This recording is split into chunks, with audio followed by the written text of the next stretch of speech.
নমস্কার। আজকের এই ভিডিওর মাধ্যমে আমরা বাংলা শস্য বীমার খারিফ মরশুম 2025-এর ফর্ম ফিল আপ আপনারা কি করে করবেন এই ব্যাপারে আলোচনা করব। গত বছর পর্যন্ত এই বীমা কোম্পানি ছিল বাজাজ অ্যালায়েন্স কোম্পানি। এবছর কিন্তু চেঞ্জ হয়ে এসবিআই জেনারেল ইন্স্যুরেন্স কোম্পানি হয়েছে। এই ফার্স্ট এসবিআই কে এটা দেওয়া হলো। এর মানে এটা নয় যে আপনার এসবিআই ব্যাংকে অ্যাকাউন্ট থাকতে হবে তবেই আপনি বীমার টাকা পাবেন। এটা হচ্ছে SBI insurance company, SBI bank কিন্তু নয়। এবার এই ফর্ম ঋণী এবং অঋণী উভয় কৃষকরাই ফিল আপ করতে পারে। ফর্ম ফিল আপের প্রসেস এবার দেখিয়ে দেবো। প্রথমে এখানে আছে মধ্যস্থতাকারীর বিবরণ, এটা আপনাকে কিছু দেওয়ার দরকার নেই, এই ঘরটা ফাঁকা থাকবে। তারপর আছে এখানে কৃষকের নাম। এখানে কৃষকের নাম আপনারা বাংলাতেও লিখতে পারেন, ইংরেজিতেও লিখতে পারেন, তবে বাংলাতে লিখলেই বেটার হয়, বাংলাতেই সব জায়গায় লিখতে বলে। এখানে কৃষকের নাম আপনি লিখে দেবেন। তারপর তার অভিভাবকের নাম, বিবাহিত মহিলা হলে তার স্বামীর নাম অথবা পিতা অথবা মাতার নাম এই ঘরটাই লিখে দেবেন। তারপর আপনার বয়স কত সেটা ক্যালকুলেট করে এখানে লিখে দেবেন। আপনার জেন্ডার কি আছে, পুরুষ না স্ত্রী না অন্যান্য, সেটা এখান থেকে এমনি করে টিক চিহ্ন দেবেন অথবা গোল দাগও দিয়ে দিতে পারেন। তারপর আপনার ভোটার কার্ডের নাম্বারটা এখানে সঠিকভাবে পুট করবেন। তারপর আপনার জাতি, মানে আপনি জেনারেল কাস্ট না এসসি না এসটি না ওবিসি, সেটা এখান থেকে সিলেক্ট করবেন। যদি জেনারেল হয় এরকম সাধারণের উপর এরকম গোলদাগ দিয়ে দেবেন। এসসি হলে তপশিলি জাতি, এটার উপর এরকম গোলদাগ দেবেন। যেটা আপনার ক্ষেত্রে সঠিক হবে সেটাই লিখবেন। তারপর আছে ফোন নাম্বার, এটা অবশ্যই ইংরাজি টাইপে লিখবেন, এটা বাংলা টাইপে লিখবেন না, কারণ যারা ফর্ম ফিল আপ করবে তাদের কিন্তু বুঝতে অসুবিধা হয়। এটা অবশ্যই ইংরাজি টাইপে লিখবেন। আধার নাম্বারটাও ইংরাজি টাইপে লিখবেন, আর ভোটার কার্ড নাম্বারটাও এটাও ইংরাজি টাইপে লিখবেন, কারণ WB বা JJL দিয়ে শুরু হয়, সেক্ষেত্রে এগুলো ইংরাজিতে লেখাটাই ভালো। তারপরে আছে বসবাসের ঠিকানা, মৌজা বা গ্রামের নাম, আপনার গ্রামের নাম বা মৌজার নাম সেটা এখানে লিখে দেবেন বাংলাতেই। গ্রাম পঞ্চায়েতের নাম তারপর লিখবেন, তারপর ব্লকের নাম, জেলার নাম এখানে ফিল করে দেবেন। তারপর জিজ্ঞাসা করা হচ্ছে কেসিসি আছে কি না, যদি কেসিসি থাকে হ্যাঁ করবেন, যদি না থাকে তাহলে না করে দেবেন। তারপরে আছে কৃষক বন্ধু আইডি, এটা এখানে ফিল আপ করতে হবে। এবার এই কৃষক বন্ধু আইডি আপনারা কোথা থেকে পাবেন? কৃষক বন্ধু আইডি পাওয়ার জন্য গুগলে কৃষক বন্ধু এটা লিখে সার্চ করবেন, তাহলে যে প্রথম লিঙ্কটি ওপেন হবে এটার উপর একবার ক্লিক করবেন।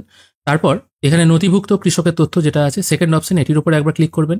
এখান থেকে আপনারা Aadhaar card number, voter card number, bank account নাম্বারের মাধ্যমে কৃষক বন্ধু আইডি খুঁজে পাবেন। আমি এখান থেকে আপাতত আধার কার্ড নাম্বার সিলেক্ট করে এখানে আইডিটা পুট করে I am not a robot এই অপশনটায় ক্লিক করে সার্চ অপশনে ক্লিক করব।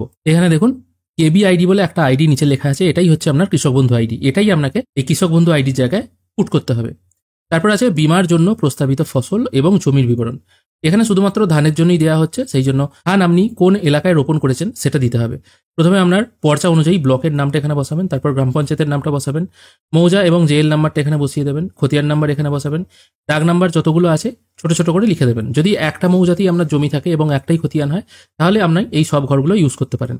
যদি আপনার অনেকগুলো মৌজায় এবং অনেকগুলো ব্লকে জমি থাকে তাহলে তো সবগুলো ঘরে আপনাকে ফিল আপ করতে হবে, সেক্ষেত্রে ছোট ছোট করে যতগুলো দাগ নাম্বার দেওয়া সম্ভব সেগুলোই লিখবেন। তারপর বীমার জন্য প্রস্তাবিত এলাকা, কত পরিমাণ জমিতে আপনি ফসল রোপণ করেছেন সেটা করে ক্যালকুলেট করে এখানে বসিয়ে দেবেন। তারপর জিজ্ঞেস করা হচ্ছে এটা নিজস্ব জমি না ভাগ চাষি না ভাড়া নেওয়া চাষি, এটা এখান থেকে যেটা সঠিক হবে সেটা এখানে লিখে দেবেন। এখানে লিখতে হবে, যদি নিজস্ব জমি হয় তাহলে নিজস্ব জমি লিখবেন, ভাগ চাষি হলে ভাগ চাষি লিখবেন, ওটা লিখতে হবে। আর ফসল রোপণের সম্ভাব্য তারিখ এটাও এখান থেকে ওই ডেটটা মোটামুটি একটা দিয়ে দিতে হবে। তারপর আছে কৃষকের বিবরণ, আধার সংযুক্তিকৃত ব্যাংক অ্যাকাউন্ট, যে ব্যাংকের সাথে আধার লিঙ্ক আছে সেটাই দেবেন। প্রথমে কৃষকের নাম, পাসবই অনুযায়ী কৃষকের নাম, এটা অবশ্যই ইংরেজিতে লিখবেন, কারণ পাসবইতে বাংলায় নাম লেখা থাকে না, ইংরেজিতে লেখা থাকে, এটা ইংরেজিতে লিখে দিলেন। তারপর ব্যাংকের নামটা এখানে দেবেন, ব্যাংকের নাম সম্পূর্ণ লিখবেন। ধরা যাক এসবিআই এ যদি আপনার অ্যাকাউন্ট থাকে তাহলে এসবিআই লিখবেন না, স্টেট ব্যাংক অফ ইন্ডিয়া লিখবেন। এসবিআইও লিখতে পারেন, অসুবিধা নেই, তবে বেটার হয় সম্পূর্ণ নামটা লেখা। তারপর ব্রাঞ্চের নামটা লিখে দেবেন, এগুলো ইংরেজিতে লিখবেন। অ্যাকাউন্ট নাম্বারটা লিখবেন, আইএফএসসি কোড লিখবেন এবং অ্যাকাউন্টের ধরন বলতে কেসিসি না সেভিংস না কারেন্ট, কি টাইপের আপনার অ্যাকাউন্ট আছে সেটা এখানে মেনশন করে দেবেন। তারপর আপনাকে কি কি এখানে জমা দিতে হবে সেটা দেখে নিন। কেসিসি নথি হিসাবে আপনাকে দিতে হবে ভোটার কার্ড এবং আধার কার্ড, এই জেরক্সের নিচে আপনার সই থাকবে। তারপর দিতে হবে পাসবই, যেখানে ব্যাংক অ্যাকাউন্ট নাম্বারটা স্পষ্টভাবে লেখা থাকবে। খতিয়ান নাম্বার বা পর্চা দিতে হবে বা আর কপি দিতে হবে। কি করে আপনারা পর্চা বার করবেন অনলাইনের মাধ্যমে সেই রিলেটেড ভিডিও আমি অলরেডি বানিয়েছি। এটা সাম্প্রতিকতম মানে কারেন্ট পর্চা দিতে হবে, গত বছর এবং এবছর মানে 24 এবং 25 সালের পর্চা দিলে হবে। কোনো কোনো জায়গায় 23 সালের পর্চাতেও হয়তো কাজ হতে পারে, আবার কোনো কোনো জায়গায় হয়তো বলতে পারে 25 সালের পর্চাই লাগবে, এটা আপনারা একবার দেখে নেবেন। ভাগ চাষীদের ক্ষেত্রে বা নিজের নামে যদি জমি না থাকে তাহলে চাষের অধিকার সংক্রান্ত শংসাপত্র নির্দিষ্ট ফর্মে গ্রাম পঞ্চায়েত প্রধান কর্তৃক প্রদত্ত দিতে হবে। মানে যদি আপনি ভাগ চাষী হয়ে থাকে সেক্ষেত্রে আপনি পঞ্চায়েতে গিয়ে গ্রাম পঞ্চায়েত প্রধানকে যদি জানান যে আমি ভাগ চাষী, আমি এই বাংলা শস্য বীমার ফর্ম ফিল আপ করবো, সেক্ষেত্রে আমাকে একটি সার্টিফিকেট দেওয়া হোক, তাহলে আপনি কিন্তু পঞ্চায়েত থেকে সার্টিফিকেট পেয়ে যাবেন। আর শেষের 4 নম্বর অপশনটা এটা লাগে না, এটা দিতেও হয় না। তাহলে ডকুমেন্টস কি কি লাগছে, এই ফর্মটা লাগছে, ব্যাংকের বই লাগছে, ভোটার কার্ড আধার কার্ড লাগছে এবং পর্চা লাগছে। সমস্ত ডকুমেন্টস জেরক্স দেবেন এবং নিচে সই করে দেবেন। আর এখানে একটা ঘোষণাপত্র আছে, মানে আপনি যেগুলো দিয়েছেন সবকিছু ঠিকঠাক, এই সবই আর কি। নিচে একটা সাক্ষী সই বলে জায়গা আছে, এখানে যে কোনো একজন মানুষকে দিয়ে সই করিয়ে নেবেন।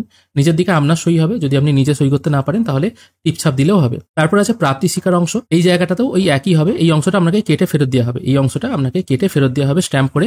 এটাই আপনার প্রুফ যে আপনি ফর্ম জমা দিয়েছেন। এখানে কিছুই না, এটাও আপনাকে ফিল আপ করতে হবে। এখানে আপনার নাম, আপনার পিতা বা অভিভাবকের নাম, কোন গ্রাম পঞ্চায়েতের, কোন ব্লকের এবং কোন জেলার আপনি কৃষক সেটা এখানে লিখে দেবেন।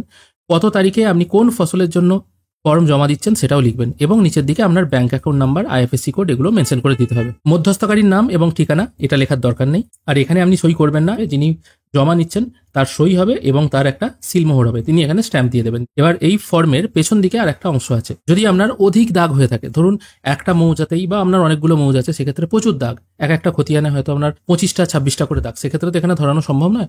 সেক্ষেত্রে এই ফর্মের পেছন দিকে আপনি ওই একইভাবে ব্লক, জেল নাম্বার, খতিয়ান নাম্বার দিয়ে এই দাগ নাম্বারগুলো পরপর লিখে দিতে পারেন, মানে সব দাগগুলো যাদের দেওয়ার প্রয়োজন, এটাই আর কি, সেই জন্য পেছনের দিকের পাতাটা দেওয়া হয়েছে।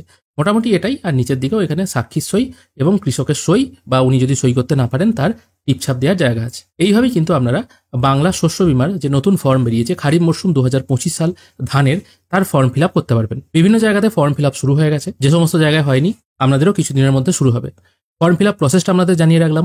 আশা করি আপনাদের আজকের এই ভিডিও ভালো লেগেছে। যদি ভালো লেগে থাকে অবশ্যই একটি লাইক করবেন। ভিডিও দেখার জন্য অসংখ্য ধন্যবাদ। ভালো থাকবেন।